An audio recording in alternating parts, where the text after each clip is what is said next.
समस्या युवा पुस्ता के बर्बाद कर रहा है। अपने अंदाज करियो जे एक पुस्तक पूरा पूरी जे लागू औषधि के चपेट में पड़ रहा है। लागू औषध माने गांजा, कॉरेक्स माने बोतल जो हुई कफ सिरप से दारू जका पी, गोटी, ई पूरा पूरी एक पुस्ता के बर्बाद कर रहा है। केकरो कोनो लेना देना नहीं, कोनो लेना देना नहीं। हमरा लोकन बड़ी छगुनता लगैया, बड़ी कष्ट होइया, सबके होइत है। क्या तो सबके घर में धिया पुता छै। आ जखन समाज एहन खराब रहते तो एकर प्रभाव पड़ब स्वाभाविक है। आई ई बात किया अपने सबसे शेयर कर चाहे छी, कारण छै जे आई जे पिरारी चौक के स्थानीय वासी लोकन पिरारी चौक पर गोरधई पोखर छै, देखने हेबै गोरधई पोखर। जे पोखर में जे परिक्रमावासी लोकन जे अंतर्गृह परिक्रमा करै छथि तो ओहि पोखर में गोर धोइ छथि, पैर धोइ छथि आ तकर बाद फेर से परिक्रमा में सहभागी भ जाइ छथि। तो एहि पोखर के नाम छै गोरधोई पोखर। ऐतिहासिक पोखर छै। ओना ई जनकपुर छै, जनकपुर में सब कुछ होइ छै। कहबै की भेलै तो एहि पोखर के भरि के सड़क बनाओल गेलै, पोखर के भरि के सड़क बनाओल गेलै। ओना अखन मात्र जनकपुर के नहीं, हम यदि बात करी तो पूरा मधेश के, अब मधेशे के क्या कहूँ, भारत देश से हो, मिथिलांचल के जतेक पोखर छलिए वो सब पोखर आब भैथ रहल छै। सब पोखर आब समाप्त भ रहल छै। सब पोखर आब जे अपन अस्तित्व गमा रहल छै। कहबै की कारण की छै जे पोखर एते गंदा भ गेलै, एते गंदा, पूरा गाम के पूरा शहर के मलमूत्र ओइमे नीचा से जे पहिने पानि अबै छलैए ताबा फूटि कऽ ओ नहि अबै छै। गंदा ऊपर से प्लास्टिक, बोतल आदि इत्यादि सब गेल, पूरा गंदा भ गेल छै। साफ के नाम पर, पोखर सौंदर्यीकरण के नाम पर घाट बनाओल जाइ छै, वो और बेसी खराब। एकटा घटना कहब, हम पहिने पिरारी चौक पर चली छी। ओहि पोखर के जे स्थानीय वासी लोकन सफाई कर रहल छथिन, अखन किछु दिन से देख रहल छी, सुनि रहल छी जे सफाई भ रहल छै। आई शनि दिन छलिए, विशेष सफाई अभियान चलि रहल छलिए। सफाई के क्रम में 10-12 टा बोरा निकलले भरल। जखन सफाई कर्मी लोकन, स्थानीय वासी लोकन ओहि बोरा के खोललखिन है तो ओहि में शीशी सब छलैया। ओ शीशी, सब शीशी जे कॉरेक्स माने भेल कफ सिरप, जे दारू जका लोग पीबै छै। कफ सिरप माने डॉक्टर साहब वेट के हिसाब से लिखै छथिन जे 1 चम्मच पीऊ, 2 चम्मच पीऊ, ओहिमे निशा होइ छै, निशा होइ छै, अल्कोहल के मात्रा रहै छै। ओ कफ ठीक करऽ के लेल जरूरी छै। आब जखन लोग 2 शीशी एके बेर पी लेबै, 3 शीशी पी लेबै, 1 शीशी पी लेबै तऽ की हेतै। तो एना पी पी कऽ आ बोरा में 8 टा 10 टा बोरा में कॉरेक्स आ ई गोटी, जे गोटी लोग माने लागू औषध के रूप में प्रयोग करिए। ओ गोटी कोन होइ छै? पेन किलर, अथवा जकरा नींद नहीं होइया, नींद वाला गोटी। पेन किलर बहुत दुखाइए तो नहीं डॉक्टर साहब दऽ दै छथिन, मगर वो यदि बहुते खा लेबै, पेन किलर खेला के बाद किया ने दर्द करे छै तऽ कनेक मन निशा जकाँ लागि जाइ छै, तऽ निशा में नहीं बुझायल। आ जखन वो 5 टा 6 टा खा लेबै तऽ की हेतै? प्रिय एतेक परिमाण में जे कॉरेक्स के यूज कैल बोतल, कोनो कहबै जे माने साबुत नहीं, यूज कैल पी कऽ आ ओहि बोरा में कस कस के फेंकने, हमरा एकटा सलाह अपने सबसे करबाक अछि, अपने सबसे विनम्रता पूर्वक आग्रह फेर, चूँकि अखन हम संयंत्र नहीं विकास केलहुँ हँ, सब दिन यदि एके गोटा फोन करब तऽ कृपया हम आब उठाइयो के फोन नहीं उठायब, सेहो एकटा हमर आग्रह। नया लोक सब बात नहीं कऽ पबै छथि फोन, क्या तऽ हमरा लग संयंत्र नहीं अछि, अपने फोन उठबऽ पड़ैए, नंबर याद नहीं रहैए जे हम बंद करी। तऽ एहि बात पर गौर करब अपने सब। हाँ, हम कहि रहल छलहुँ जे सलाह ई करबाक अछि, अपने सब सुझाव ई दिअ जे बोतल सबके बोरा में कस कऽ आ पोखर के किनार में झाड़ी में फेंकऽ वाला काज जे छै से कोनो एकटा पीबऽ वाला, दूटा पीबऽ वाला वा चारिटा पीबऽ वाला कऽ सकै छै। एकटा पीबऽ वाला एक दिन में दूटा पी के वो कतौ फेंक देते, मगर बोरा में कस कऽ, एकटा बोरा में कम से कम 200-300 बोतल छै, एहन एहन 10टा बोरा छै, एकटा बोरा में गोटिए गोटी छै, एहन कएटा बोरा छै। तऽ ई जे कस कऽ फेंकल जाइ छै तऽ कनिक अपने सब अंदाज करू वा अपन बुद्धि के प्रयोग करके कहल जाओ जे कि एक आदमी वा 2 आदमी सब दिन पीबै छै, ओ जाके फेंक देलकै, वा कोनो एहन जगह छै जे जगह ओ भेटै छै आ ओहिठाम सब दिन 10 आदमी, 15 आदमी, 20 आदमी अबै छै, 2टा 4टा के पीबै छै, मगर ओ सबटा लग पास में फेंकते तो लोग बुझि जेतै जे तोरे दुकान में भेटै छौ। तऽ वो की केलक, एकरा सबके बोरा में कसलक आ अपना दुकान से कनी दूर जाकर फेंक देलक। दुनू में से की अपने के ठीक बुझाइए? कोनो 2 आदमी 4 आदमी ओ कोरेक्स ओ माने कफ सिरप पीबै छै आ पी कऽ आ ओ जमा कऽ कऽ 1 महीना 2 महीना जमा कऽ कऽ तहन जाके फेंक दै छै। आ कि कोनो एहन दुकान छै वा एहन कोनो घर छै वा एहन कोनो व्यापारी छै जे व्यापारी थोक में कीन कऽ लबै छै आ बेचै छै, ओही ठाम बैस कऽ 10 आदमी, 20 आदमी, 25 आदमी, 50 आदमी पीबै छै आ पी कऽ वही दुकान में छोड़ दै छै वो बोतल, आ वो दुकानदार वही सब बोतल के जे बोतल में माने बेटा बोरा में कसै छै आ बाहर फेंक दै छै। अपने सब कृपया एहि विषय पर बात करब। बात नहीं करबै तो हम एकटा बात कहब जे ई समाज, अपना सभक मधेश के युवा पुस्ता, किशोर पुस्ता पूरा बर्बाद भऽ रहल छै। एहि में कनेक विचार करियो जे क्यों ने क्यों तऽ हेतै जे बेचै छै, क्या तो जे प्रतिबंधित लागू औषधि छै ओ प्रतिबंधित, नेपाल में नहीं भेटै छै ओ दवाई, ने ओ गोटी भेटै छै आ ने ओ कफ सिरप भेटै छै। भारतो में ई कफ सिरप वा ओ गोटी लेबऽ के लेल डॉक्टर के प्रिस्क्रिप्शन चाही। डॉक्टर साहब लिखलखिन जे नहीं एकरा बहुत दर्द करे छै, ई गोटी चाही, बिना डॉक्टर के प्रिस्क्रिप्शन के नहीं भेटै छै। मगर तथापि नेपाल में वो दवाई बनबो नहीं करै छै, भारते से अबै छै। कनि कहल जाओ जे भारत से वो अबै छै, जखन बोरा के बोरा भेटले माने एक बेर में बोरा के बोरा अबै छै उम्हर से, ई केना के अबै छै?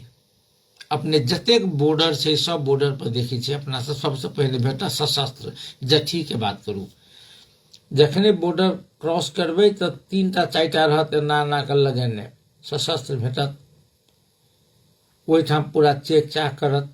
तकर बाद कनेक आगा एबै तऽ भेटत अहाँके जनपद प्रहरी, ओहो चेक चाक करत, तकरा बाद आबऽ दै छै।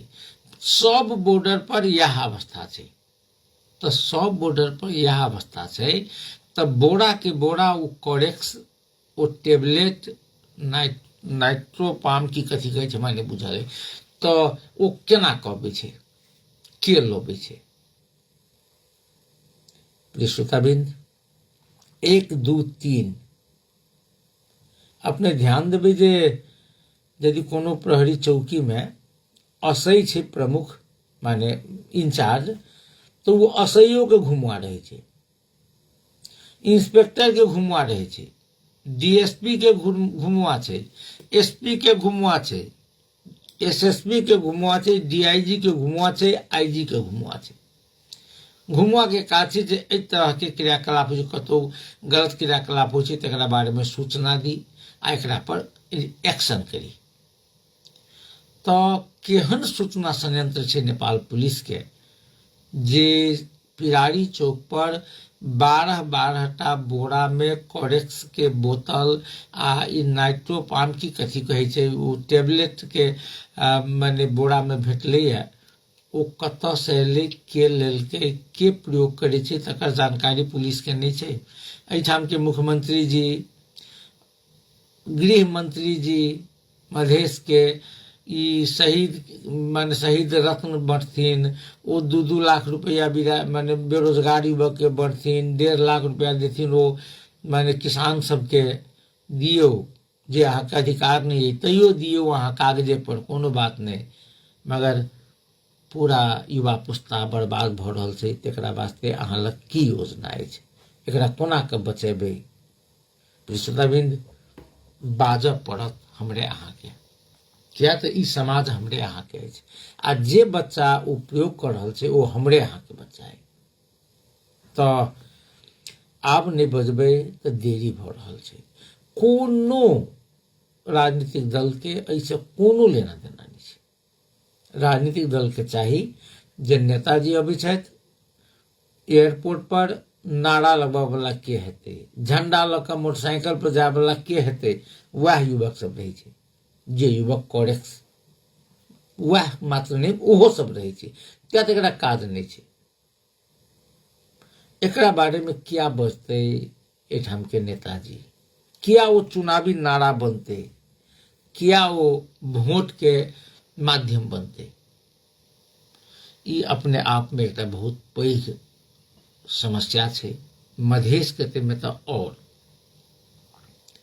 ताहि दुआरे एहि पर बात करब जरूरी। एक और सूचना देव, आइए अपने के नेपाल में जो औषधि व्यवस्था विभाग छै, औषधि व्यवस्था विभाग करे की छै तो औषधि सब जे नेपाल में निर्माण होइए वही औषधि सब के गुण स्तर के मापन करे छै। आ विदेश से जे औषधि अपना सबके अबै छै तकरो ई नेपाल में माने जे अपना सबके WHO वर्ल्ड हेल्थ ऑर्गेनाइजेशन जे मापदंड जे निर्धारण केने छै WHO, वही मापदंड अनुसार के जे औषधि छै कि नहीं, यदि छै तो एहन औषधि के नेपाल में बिक्री वितरण करे के परमिशन दै छै। औषधि व्यवस्था विभाग नेपाल में जे औषधि बने छै तेकर गुणस्तर के परीक्षण करे छै। विदेश से जे औषधि नेपाल में एतै एकरा एकर गुणस्तर परीक्षण क के नेपाल में बिक्री वितरण कर देल जाए कि नहीं कर देल जाए, इहो औषधि व्यवस्था विभाग प्रमाणित करे छै। आ ओ बेर काज रहे छै जे बाजार में जे चलि गेली दवाई, ओहि दवाई के गुणस्तर जांच करे छै। यदि गुणस्तर में कतौ शोक आओ तात्पर्य कतौ बुझायल जे एकर गुणस्तर नीक नहीं छै, गुणस्तरीय नहीं छै, तो एहन बैच के एहन कंपनी के दवाई के रोके छै जे बाजार में नहीं आबे दियो। तो आई जे छै दूटा दवाई, दूटा औषधि, जे औषधि जीवन मरण संगे जुड़ल औषधि छै, जे औषधि अपना सब वहीना घर में सबसे बेसी लोकप्रिय यदि कोनो दवाई छै तो छै सीटामोल। सीटामोल यदि ककरो बुखार लग गेलै एकटा सीटामोल खा लेना, बुखार लग सर्दी भ गेलै सीटामोल खा लेना, देह हाथ दुखाई छै सीटामोल खा लेना। माने एतेक लोकप्रिय औषधि आ सस्त सेहो, इहो औषधि कुछ कंपनी के गुण स्तरहीन छै। श्रोताबिंद, हम बैच नंबर सहित कहे छी, अपने सब सबसे बेसी प्रयोग करे वाला औषधि सीटामोल छै। आ सीटामोल सेहो यदि गुणस्तरहीन छै तो विचार करियो जे एहि देश में के केना के बचते। अपने के आई औषधि व्यवस्था विभाग जे छै से लोमस फार्मास्यूटिकल्स प्राली, लोमस फार्मास्यूटिकल्स प्राली, याद करिए कंपनी के नाम। लोमस फार्मास्यूटिकल्स प्राली के जे क्यूरेक्स आ दोसर क्यूरेक्स फार्मास्यूटिकल्स प्राली, दूटा कंपनी के जे वह पैरासीटामोल ग्रुप के दवाई में जे कैफियत भेटले है, वो सब कहलके अर्थव्यवस्था विभाग जे ई दवाई सब बाजार से फिरता ल जाओ, जन स्वास्थ्य के लिए वो घातक भ सके। लोमस के पैरासीटामोल आ सीटाफिन, अपने सब याद कर लिया। लोमस कंपनी के पैरासीटामोल आ सीटाफिन एकर बैच नंबर जे छै, क्या तो की होइ छै औषधि बनबा काल में कोनो कोनो बैच नंबर में खराबी चलि अबै छै, तऽ एक बैच नंबर में ओही में खराबी हेतै, भ सके दोसर में नहियो होय वा भइयो सकै छै। तो जे बैच के औषधि व्यवस्था विभाग कहलकै जेकरा अखन फिरता बजाओ वो नहीं खाओ, तो लोमस कंपनी के पैरासीटामोल आ सेटोफेन नाम के दवाई के बैच नंबर CT 2523 में लिखल रहे बैच नंबर, ध्यान देवे। तो CT 2523 नंबर के यदि लोमस कंपनी के पैरासीटामोल आ सेटोफेन टेबलेट अपने सब लग आई, तो वो दवाई अपने सब नहीं खाओ। वो दवाई जे जठाम से किनने छी तठाम को फिरता करू। औषधि व्यवस्था विभाग कहलकै जे ओ गुणस्तरहीन दवाई छै, ओ नहीं खायला, एकटा बात। दोसर अखने कहूँ अपने हम क्यूरेक्स फार्मास्यूटिकल्स प्राली बनेपा, एहि कंपनी के सेहो पैरासीटामोल बैच नंबर TRX 695 TRX 695 बैच नंबर के दवाई नकली दवाई छै। नकली माने गुणस्तरहीन दवाई छै, ओ दवाई नहीं प्रयोग कयल जाय।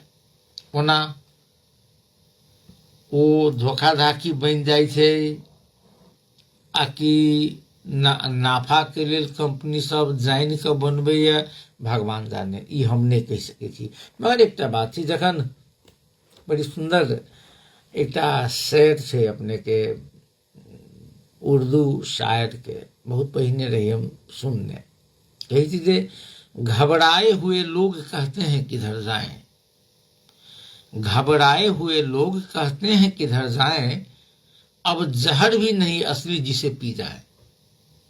मैंने जहरो असली नहीं थी जे पी के मर जाए, ओहो नकली भेट लगले। श्रोताबिंद, पैरासीटामोल सन के दवाई, जे दवाई सर्वसुलभ, सब गोटा के याद है कि घर दुआर सबते बुखार लगे छै सीटामोल दऽ दही, नाक से पानि चुई छै एकटा सीटामोल खिया दही, देह हाथ में दर्द से एकटा सीटामोल खिया दही, माथा दुखाई से सीटामोल खिया दही।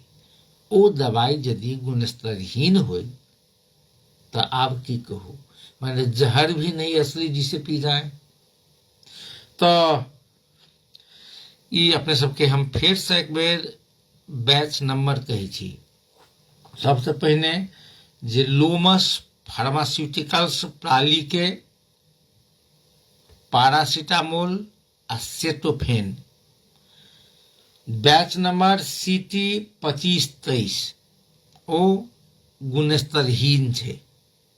हम नहीं कह रहा छी, ओ कह रहा छी औषधि व्यवस्था विभाग के आई विज्ञप्ति प्रकाशित भेल छै, सूचना देल गेल छै। तहिना क्यूरेक्स फार्मास्यूटिकल्स प्राली बनेपा के जे पैरासीटामोल बैच नंबर TRX 695, ई दुनू दवाई, तीनों दवाई जे गुणस्तर अनुसार के नहीं छै, ई दवाई सब फिरता क देल जाए, दाम फिरता लेल जाए। एकटा दूटा और विषय हम अखने बात करना चाहूँ हाँ, जे पिरारी चौक पर 10 बोरा से बेसी यूज कैल प्रयोग क चुकल क्यूरेक्स, तात्पर्य जे कफ के सिरप, तात्पर्य जे कफ के सिरप लागू औषधि के अमली सब अथवा कही जे दुर्व्यसन में लागल एकदम किशोर किशोरी आ युवा युवती एकदम बुझ के चली ओ सब प्रयोग कऽ फेकने फेरो कहब जे अपने सब अंदाज करियौ आ नंबर हमर अछि 98268102 984136 कृपया फोन कयल जाओ कहल जाओ जे 10 बोरा ई लागू औषध के गोटी माने कि गोटी के माने जे कवर हुए से मात्र गोटी खा लेने ई कॉडेक्स के मात्र बोतल ओ पी लेने 10 बोरा भेटै छै तो वो कोनो आदमी अपना दुकान में पियाबे छै आ कि व्यक्तिगत क्यों पीने हेतै एगो श्रोता छै हेलो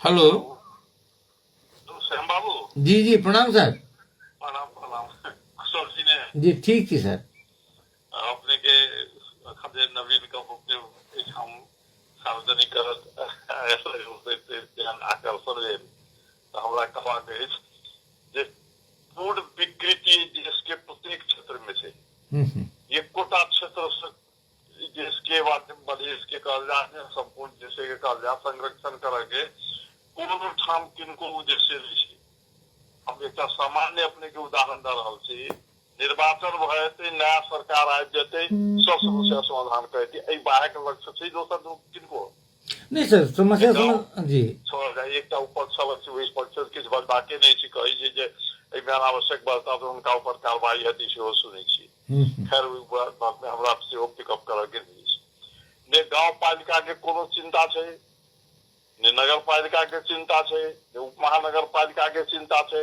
ने महानगर पालिका के चिंता है ने प्रदेश सरकार के चिंता है और अन्य जो छोटा प्रदेश तकनीका सबके चिंता है इस संदर्भ में कतबो हमारा ख्याल सब प्रबुद्ध वर्ग किछु करथिन किछु बजथिन तो उनका सबके कान पर कहे जू नहीं रखते से बात है तो ये देश के भविष्य तो वही अंधकार से अपने के देशे के भविष्य अंधकार नहीं छै संपूर्ण देश के भविष्य अंधकार छै कोनो क्षेत्र इनका सफल नहीं छै सब क्षेत्र में विकृति एतेक भरि गेल छै जे ओकरा क्यों निराकरण कर सकैया तहन सर तहन की हेतै एते बड़का हमरा कहबाक नहीं छै इस क्षेत्र में सबसे पहिने चिंतन मन करबाक चाही संघीय सरकार के तखन प्रदेश सरकार के तखन नगर पालिका गाँव पालिका से तकरा सबके चिंतन हो चाहिए समिति गठन हो चाहिए परिवारे से एक तथ्यांक लेल जाए सब हम कौन परिवार में कतेक आदमी एहन छै जे एहन दुर्व्यसन में लागल छै तू तथ्यांक संकलन कयल जाए संकलन कयला के बाद में ओकर निराकरण के जो उपाय हेतै तो हम तो कहि रहल छी प्रबुद्ध वर्ग सबके आबि कऽ निराकरण के उपाय प्रबुद्ध वर्ग देते ओकर कार्यान्वयन हो चाहिए तखन क्रमिक रूप से एहिमे सुधार हेतै तो पर किनको चिंतन मनन छै से पहले कहल जाता किनको नहीं सर किनको नहीं बस नहीं छै जखन चिंतन मनन तो भविष्य तो ओहिना नकाल छै कतबो संपन्नता कोनो परिवार में भ जाए कतबो संपन्नता कोनो समाज में भ जाए लेकिन ई विकृति के जे रेत से बढ़ में वही रूप से बढ़ि रहल छै जे ध्वस्त भ जेतै जी कहे जे ऊपर कहते छी कहे जे सरकार चुनाव करा लेती नया सरकार बन जाती सब समस्या समाधान भ जेतै कोनो सब तो प्रबुद्धे वर्ग छै ऊपर एक यह समस्या छै कि मूल समस्या छै दू चारिटा जे मूल समस्या छै से आइडेंटिफाई होबक चाही वही समस्या के परिवारे से शुरू है केंद्र तक जेतै आ तखन एक समिति बना कऽ ओकरा नियंत्रण करऽ के लेल उपाय देतै वही उपाय के अक्षरशः कार्यान्वयन हेतै तो कोन एहन समस्या के समाधान नहीं हेतै से नहीं कहल जाए जी एकदम ठीक है ककरो चिंतन मन कतौ नहीं छै अपने ठीक कर दियौ तो से बोरा बदल जाने कते पोखरि में कते से बोरा फेंकल छै जी कते गांव के हम देखिए घर में काछी सब में जाओ तो बोरा में नहीं छै लेकिन शीशी एक दिशे से फेंकल सर एक बात कहल जाओ तो हमरा जिज्ञासा छल जे बोरा के बोरा भेटब माने कोनो संस्थागत रूप से कतौ अपने के पियाल जाय छै अपन के दूटा पक्ष में ई कोनो एक दू आदमी चारि आदमी खा पी कल फिर एकटा कोनो पसल छै उ दुकान छै कोनो संस्था छै ओहि ठाम कोनो जे बोरा के बोरा लबै छै आ वही ठाम सब खाइ पीबै छै आ वह जे व्यवहार में लागल है जे बिजनेस में लागल है तकर से फेंकने छै व्यक्ति विशेष नहीं फेंकने जी जी जी जी हमरो यह शंका है, हमरो यह एकदम फैक्ट बात छै अपने 100% हम सहमत छियै सर। आप कहल सर 3 तरह के सरकार मैंने बॉर्डर पर पैसबे तो पहले सशस्त्र चेक करत तकर बाद वो अबै छै केना के उड़ के इंडिया से देखल जाए सब एक चैनल छै सब एक चैनल छै वही चैनल से आबि रहल छै ओकरा रोकऽ वाला क्यों नहीं छै सबके सब ठाम से आय स्रोत के माध्यम बनल छै आ वही माध्यम से आबि रहल छै माने तो स्पष्ट छै ई देखल जाए हम अपने ही के हमरे या एक परिवार में नहीं पढ़ल लिखल छै तिनके जानकारी छै से बात नहीं छै एवरीवन नोज जे नया देश में भ रहल छै but none is going to think over this विचार करऽ वाला क्यों नहीं छै। मगर सर एक बात छै वो तो एहन समस्या छै जे सबके घर में छै आ क्यों नहीं बजै छै यदि माने क्यों नहीं बजै छै क्यों सब मौन धारण करने छै सब मौन छै अपने के ई तो सर ई भेलै जे बिख पीका पूर्वा में जाकर सुति रहल ई देश ई ध्वस्त करऽ लागल छै अपने के ध्वस्त करऽ लागल छै कोनो ऑर्गेनाइजेशन एहन हेतै जे ई समाज के ध्वस्त करऽ लागल छै ओकर विशेष हाथ छै आ वह हम सफाई कर रहल छै आई ठाम के लोग के मिला के मुकरे माध्यम से अबै छै सबके जे अपन अनुष्ठेय से तो रास्ता में पहुंचते छै आ जा रहल छै देश जा रहल छै जे परिवार के परिवार ध्वस्त भ रहल छै। एकदम ठीक कहलिए अपने क्यों ने सोचा वाला इसी देखल जाए अखन के कहलो ने निर्वाचन करा दियो नया सरकार बन जाती सब समस्या समाधान कर देती नया सरकार में कत से आदमी होती वह आदमी सब होती कि दोसर होते वही पर कोनो पार्टी के कोनो विशिष्ट व्यक्ति के कहियो चिंतन भेले कतौ से कहल जाता कहियो हमरा अपने से नहीं हम सब आग्रह करऽ चाहे छी जे आब जे निर्वाचन हेतै तै में ई इशू सब राखू जी जी तो सेहो लोग बाजा वाला नहीं छै ओकरो सबके खा पियो के लेल भेटे जाइ छै वो सब चुप भए छै एकदम ठीक कहलिए अपने मगर एना में तो सर बहुत समस्या छै अपने के देखल जाए 10 वर्ष में हम एक आदमी के कहलिए एक कोनो समूह में हम कहलिए 10 वर्ष में ठाम लोग के हम कोनो जाति विशेष पर नहीं कह चाहे छी घर घर में जाकर फिटते तो हमरा कहे कि सर अपने 10 वर्ष तो बहुत कह लेलिए इसे कमे दिन में है ठाम घर घर में जाकर देते भक्त भला आदमी है जे अपने के वास्तव में देश के चिंतन मनन कर तकरा सब घर घर में जाकर फिटते 10 वर्ष के भीतर उ ग्रुप सब अखन एते सक्रिय भकब आ बोतल फेंकबै छै पानी में से ग्रुप सब हिसाब से हेतै एकदम ठीक कहलिए अपने बहुत बहुत धन्यवाद काशी बाबू धन्यवाद सर। ई छलाह Kashikant Jha ji retired first class officer छथि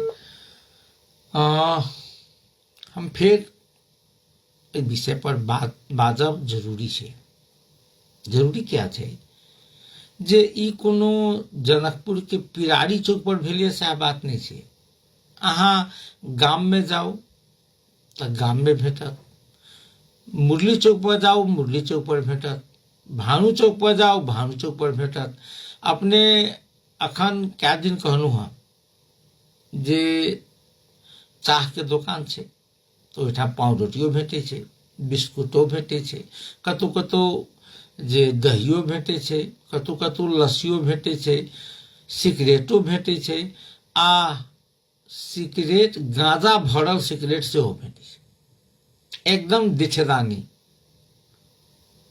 पुलिस के आवागमन छै पुलिस बैसे छै नेता सब बैसे छै नेता सब काल्हि के जे कहते मेयर के उम्मीदवार बनब जे कहते सांसद के उम्मीदवार बनब वो वही दुकान में जाकर गांजा माने मध्य प्रदेश सरकार के एकटा नियोग कथी कहू एकर प्रमुख सेहो हुनको देखलियन बैसल दुकान में आ ओहि दुकान में अपने कहबै क्या तो सबके नहीं देत कहबै तो एक लाइन छै वो अपने के सिगरेट देत वो बनाइए के रखने छै गांजा भरल आ अहाँ के भीतर में वही दुकान में चाह आगा से बीच में काउंटर से काउंटर पर अपने के बिस्कुट चाव चाव आदि इत्यादि छै सिगरेट छै आ ओहि के भीतर में बैसे वाला छै ओहि में जाके अहाँ गांजा पियो पुलिस के चौकी से हेते 25 मीटर 30 मीटर एम्हर पुलिस के जानकारी नहीं हेते कहू जे आई पिरारी चौक पर 10 बोरा करीब देखलिए वीडियो कॉरेक्स प्रतिबंधित दवाई वो सब पी लेने, खाली बोतल आ ओ गोटी के फेकल छलै। वो कतऽ से एलै? आकाश के मार्ग से भारत कहाँ दन पाकिस्तान दिस से कहाँ दन भारत में जे आइ काल्हि नहीं होइए उड़ि के फोटो खींचित रहे छै, तई से कहाँ दन हथियार पठा दै छै, ड्रग्स पठा दै छै, बड़का बड़का देश में होइ छै। तो एहिठाम भारतीय के उत्पादन छै सबटा, तो भारत से वही से पठा दै छै कि सड़के तक अबै छै। तो सड़के तक अबै छै तो सशस्त्र प्रहरी आन्हर छै आ कि मिलल छै? तकर बाद जनपद प्रहरी छै, वो आन्हर छै कि मिलल छै? अहाँ 5 किलो चीनी लगाउ तो 5 बेर दंड बेसकी करायत। आ ओ बोरा के बोरा जे अबै छै तो कहत जे नहीं अबै छै, ओहि तक बहुत कड़ाई छै। तो वो एलै केना? उड़ के एलै आ कि नेपाल में नकली बना रहल छै केओ? आ एकरा पर केकरो कोनो लेना देना नहीं छै, कोनो केओ नोटिस तक करऽ वाला नहीं छै। जे एते बड़का समस्या छै ओहि पर नोटिस तक करऽ पड़लै ने, केकरो नोटिस नहीं कर रहल छै। एगो श्रोता छै टेलीफोन संपर्क पर। हेलो हेलो श्याम जी, प्रणाम प्रणाम। प्रणाम जी के पूरे सरसराती छोड़ जी जी राजकिशोर जी कहल जाओ। जी कहल जाओ की कहल जाओ, अपने जे पढ़बे छियै अपने मरि जायब तो ये नहीं मधेसिया के सुझाव नहीं किनको ने सुधार बुझाइए। वो लबका युवक सब जे ई घटना कैलक, आंदोलन कैलक, ये अत्याचार देश में भ रहल, तो वैसे आक्रोशित से वो सब बेचारा सब कहलक जे गोली खेलते 70 72 74 साल जी। आज बुढ़बा सबके अखनो कम्युनिस्ट कांग्रेस मधेसिया के कोई वास्ता नहीं, डूब रहे हेल क्या पानी में। ये स्थिति ही देश के आई जनता के जनते खराब है। मधेसी कहती हमरा एक बातों को शायद अपनी प्रदेश में आयल है वो बुझाइए। हमरा बेट नहीं गल मालपोत के हाकिम रहे, मालपोत में हमरा कोनो काम लाग गई लॉकडाउन में, तो हम सीधो साहब कहलिए हजूर हमरा ये काम नहीं भ रहा है, तो फोन कर ले। तो हमरा गेली, खाना खाइत रहे 10 बजे तक, तो नौकरवा के बैठा तो सीधो साहब के आदमी जिम्मेदार है बैठला जाए भी खाना खाला पूछी। तो हम कहले नहीं सर हम खाना नहीं खेबे, चाय ललक बना के चाय पीजी। तो लगे जिम्मेदार साहब अहाँ के मधेसिया आ तहु में तिलाइल ऑफिस में गेली तब खाना खाता बेरिया दिशा के 2 आदमी आप से हो रहे नेते सब है, 2-4-5 आदमी ऑफिस में बैठले। कहले जिम्मेदार साहब हमरा कहलक वहाँ के अपने जे कहे कि यहाँ के चर्चा चल गए बाते बाते में, तो वही बोलू अपनी 3 पुस्ता अहाँ सबके मधेसी के सुधर में लागल, उस पता पर खा लेते है झरा फिर दे क्या चहल दे गोटा लेटिंग है घर में देखू गोटा गाँव में हागो करे कुछ का वो जाए रोड पर बैठा। यहाँ स्थिति देश के जनता के अखनी तक लोग ये माले कांग्रेस माओवादी लोग बुढ़बा सब जे भाता मिली खाई या दारू माओ चल रहा अखनो कुछ नहीं नया में कुछ देखे छी कनी। हमरा एक बात कहलियो तो अपने के गांव दिस सुनलम सर यहाँ स्थिति देश के जनता है देखू जनता है बुढ़बा। हमरा के एकटा जानकारी देलो जे अपने के गांव दिस जे अखन नया युवा सब हुक्का पीबे, हुक्का में गांजा ध के पीबे छै, सिगरेट में गांजा, गोटी खाए वाला, ई कॉरेक्स पिए वाला एहन छै अपने सब गांव दिस घटना? जी जी खूब बहुत बहुत बहुत बहुत बहुत। अब हम की 10-12 टा पोखरी खनेने 4-5 बीघा में स्कूल लगन वो मंदिर बनले तो 5 वार्ड के कार्यालय है वही अखने होते छोरा सब 10-15 गो बैठल आ सब गाजा गिर के नहीं पका कर पता लगे लिए तो गिर के नंगरी पका कर और उस सिगरेट में धगा गाजा सब धगा वो सब पिए ये सब पोखरी में बोतल फेंक दिया, दारू पी कर बोतल फेंक दिया, मला के दिन कटा गए। हम स्थिति केकरा कथी करू कराई करके कई पोखरी तो नहीं जा देबो नहीं बैठा देबो, बड़ भारी समस्या है। बहुत बड़का समस्या है सर। खैर अपने के पालिका सबके जे मेयर उप मेयर वार्डाध्यक्ष सबके बात के जानकारी रहे छै कि नहीं रहे छै? उनका सबके चाही उ गुंडा, पूरा सबके खातिर लाग देले पर सबके तो गुंडा चाही कुछ।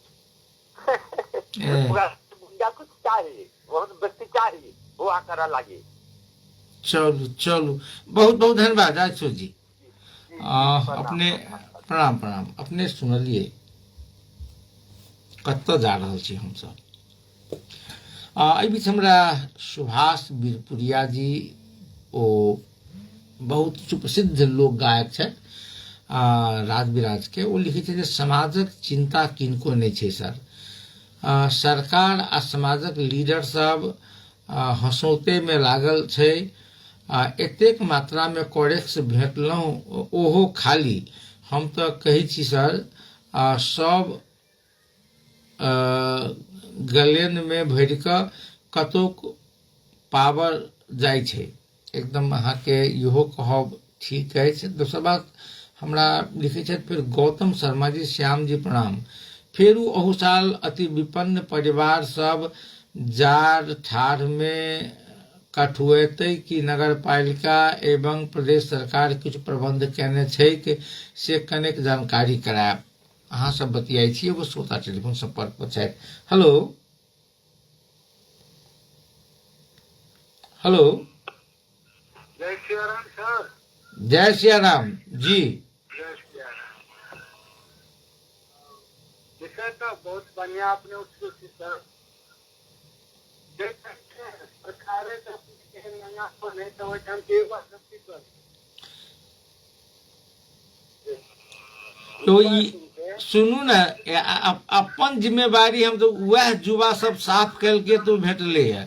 पुलिस की करी छै ओइठाम के जे जीत के महीनवारी खाई छै, अहाँ के दरमाहा खाई छै, माने सांसद बनल छै, वार्डाध्यक्ष बनल छै, मेयर उप मेयर बनल छै, माने सही असही बनल छै, एसपी डीआईजी बनल छै, वो की कर रहल छै? सर अपने के ऐठाम के पूरे जिम्मेवारी सरकार के पड़े बुझलिए। जे मान के 10 बेरोजगारी युवा है तब तक जैसे अस्पताल में जैसे युवा सब जैसे आके फंसे लगते।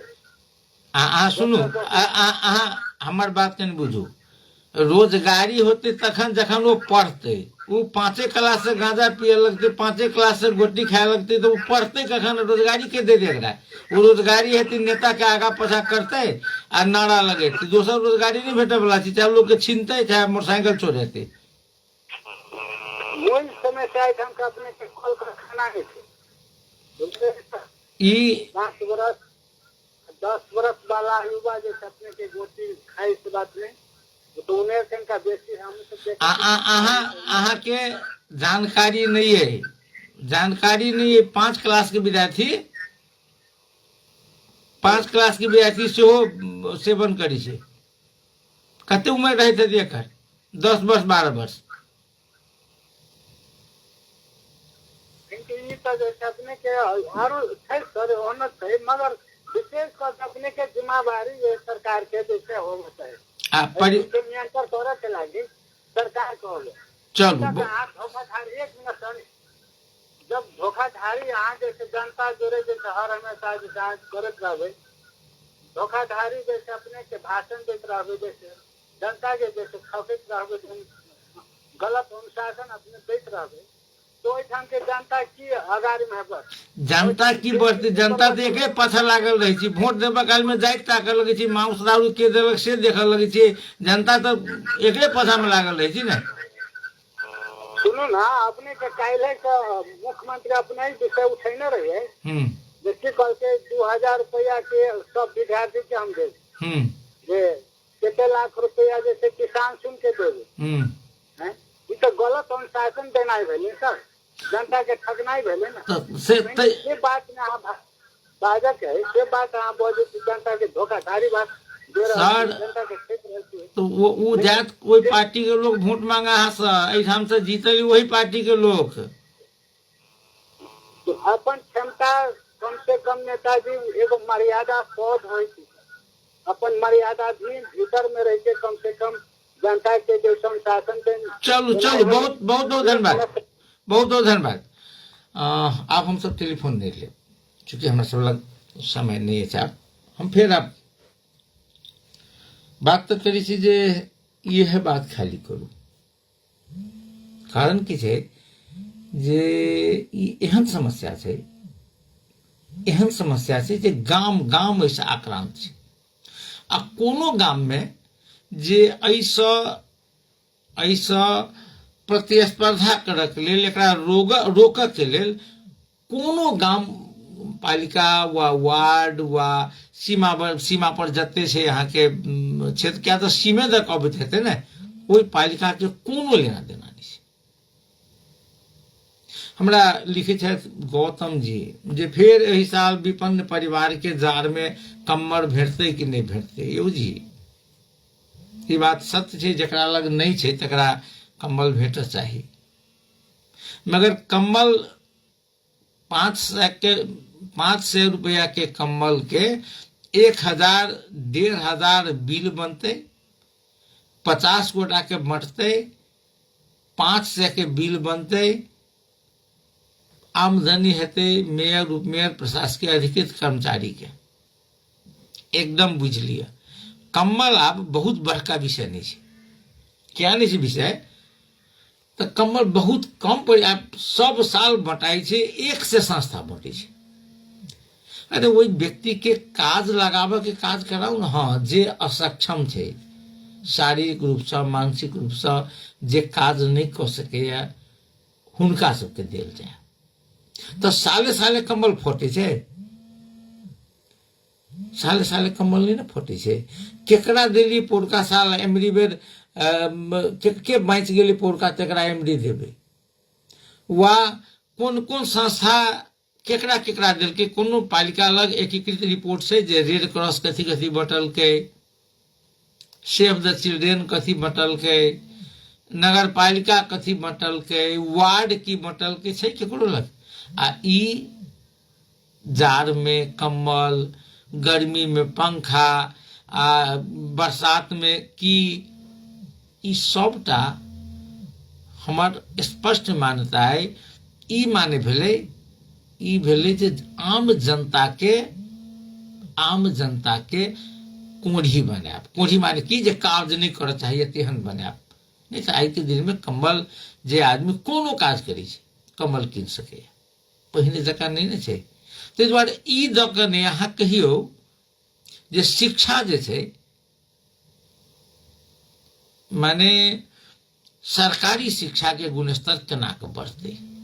अखने कहलूँ कॉरेक्स खा के पूरा पुस्ता बर्बाद भ रहल छै, पुस्ता बर्बाद भ रहल छै। एकरा रोकऽ के लेल ई कहियौ जे मुख्यमंत्री लग की योजना छै एकरा रोकऽ के लेल। बिहार सरकार से, भारत सरकार से बात कऽ कऽ पहिने अपने जाओ कने एक रती भारत बॉर्डर पर जाओ, अहाँ पिपराउन जाओ, अहाँ की कहै छी जे जथी से ओहि काल पिपराउन भेल, एम्हर मधवापुर जाओ, उम्हर अहाँके जते ठाम जाओ। कपड़ा के दुकान छलैया, ओ दवाई के दुकान खुजि गेलै ओहिठाम, आब कपड़ा के दुकान नहीं छै। ओ किराना दुकान छलैया, ओ दवाई के दुकान खुजि गेलै। अथवा किराने दुकान में भेटे छै ओ माने कॉरेक्स आई, बॉर्डर पर बिक्री होइ छै एकरा। ओहिठाम से बिख किन किन के आनि के नेपाल के लोग खा रहल है, वो तो व्यापार कर रहल छै। अहाँ नेपाल भारत के एते बढ़िया संबंध छै, कहियो वही विषय में सवालो उठेलिए। अयोध्या से बरियाती एते, नचैत रहू गबैत रहू, कहियो कहलिए ओहिठाम के महंत जी के, जे बड़का बड़का लोग अबै छथिन भारतीय एम्बेसी से लऽ कऽ सबटा, महंत जी के दायित्व नहीं छनि जे एहिठाम के युवा पुस्ता बर्बाद भ रहल छै, किशोर पुस्ता बर्बाद भ रहल छै। यौ अहाँ अपना सरकार के कहियौ ने जे रोके। नेपाल सरकार के सब अबै छै, यहाँ के मंत्री जी सबके, पूर्व मंत्री जी सबके स्पेशल प्रसाद देल जाइ छै, स्पेशल चढ़ाना चढ़ै छै। युवा क्लब के बात करी तो युवा क्लब, पत्रकार महासंघ, माने पत्रकार, शिक्षक, कर्मचारी, कानून व्यवसायी, जते पेशागत लोग है, वो अपना नेता से थोड़े सवाल करे छै। क्या तो सब कोनो पार्टी से लागल छै, तो अपना पार्टी के कांग्रेस अपना नेता से केना बात करते, सवाल करते। यौ जी एहि पर कोनो योजना बनबियौ ने, युवा पुस्ता पूरा बर्बाद भ रहल छै। एमाले वाला केना करते, आब यदि करते तो फिर नेताजी सबके मल्ला पहिराबऽ के जेतै। 3 लीटर पेट्रोल चाहे 5 लीटर पेट्रोल आ राति में बियर पार्टी के लेल एते लऽ कऽ केना जेतै लोक सभा में, सेमिनार में जिंदाबाद करऽ मुर्दाबाद करऽ। ई हम फिर कहै छी जे लोक के, चाहे वो गरीब होय चाहे धनिक होय, कोनो व्यक्ति के माछ के यदि वो शौकीन छै, माछ खाय छै, तऽ माछ देनाइ से बढ़िया छै जकरा माछ मारऽ के कला सिखा दे। ताहि दुआरे ई कम्बल समस्या के समाधान नहीं छै। अहाँके कनि गौर करियौ ने, गौर करियौ, परिवर्तन भेलै है, परिवर्तन भऽ रहल छै, मगर मूल परिवर्तन भऽ सकै छै शिक्षा के मार्फत से मात्र, और कोनो कारण से नहीं। शिक्षा के मार्फत से आरक्षण जरूरी छै, जाते मूल प्रवाह में नहीं अबै छै, मगर आरक्षण कथी, आब रामविलास पासवान के बेटा के आरक्षण भेटते रहो, चिराग पासवान के भेटते रहो, तो एकरा लेल सेहो समय अनुसार से परिवर्तन आवश्यक छै। खैर, अब समय हमरा सबके लक्ष्य गेलै छै, एकटा विषय पर बात करब थोड़बे। बात की करबाक है जे नेपाल में एनपीएल शुरू भेलै है, नेपाल प्रीमियर लीग। जखन ये शुरू भेलै 1 अगहन का, तो पूरा पूरी जेनजी आंदोलन के बाद नेपाल के अर्थतंत्र पूरा पूरी शिथिल, सुरक्षा कर्मी के मनोबल पूरा पूरी खसल, डेरायल, घबरायल। चूंकि सुरक्षा कर्मी सबके की होल छै देखैत हेबै यहाँ, बात बात पर सीना मिला के लोग बात करऽ लगे छै, मारऽ लगे छै। देखने हेबै, अहाँ कहबै जे सुरक्षा कर्मी सेहो कम केलकै, 23 गोटा के एक दिन गोली मारि देलकै। अहाँके बुझाइए जे राइफल बोकने रहे छै से आदमी गोली मार सके छै? नहीं, ओकरा ओकर कमांडर कहते जे गोली चलो तब चलेते। ई पढ़ाई एहन छै, एहन पढ़ाई छै, एहन चेन ऑफ कमांड छै जे अपन कमांडर के आज्ञा के मानते हो। तो वही में दोषी गोली चलावे वाला नहीं छै, दोषी आदेश देवा वाला छै।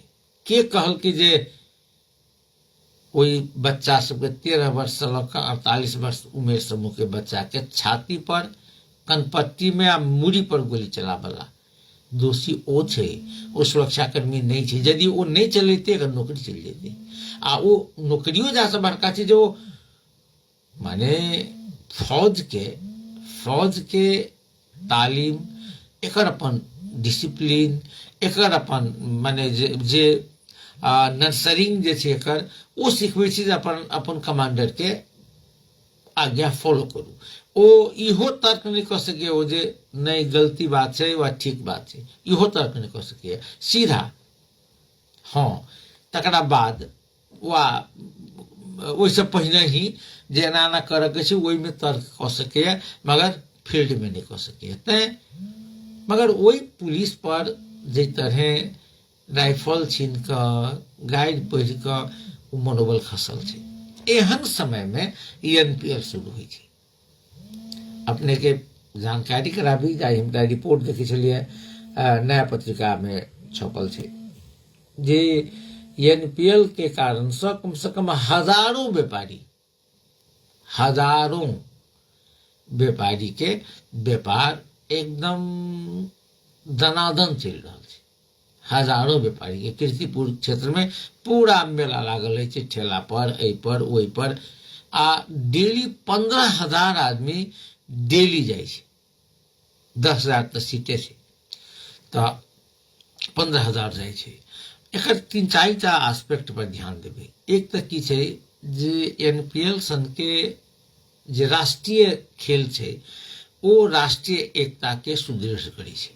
अहाँ देखबै जे कर्णाली के सेहो छै, आ मधेश के सेहो छै, आ बागमती के सेहो छै, आ माने कोशी प्रदेश के सेहो छै, लुम्बिनियो के छै। 7 प्रदेश के खिलाड़ी 8 टीम में छै।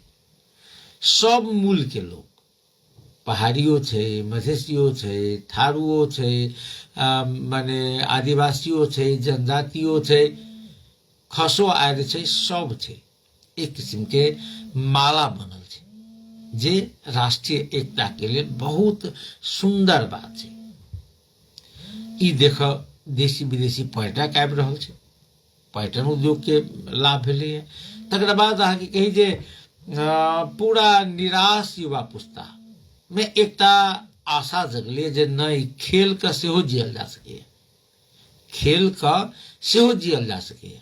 क्या तऽ आब रोजी रोटी के एकटा बहुत बड़का साधन भऽ रहल छै खेल। श्रोताबिंद, ये अत्यंत उत्साहजनक विषय छै।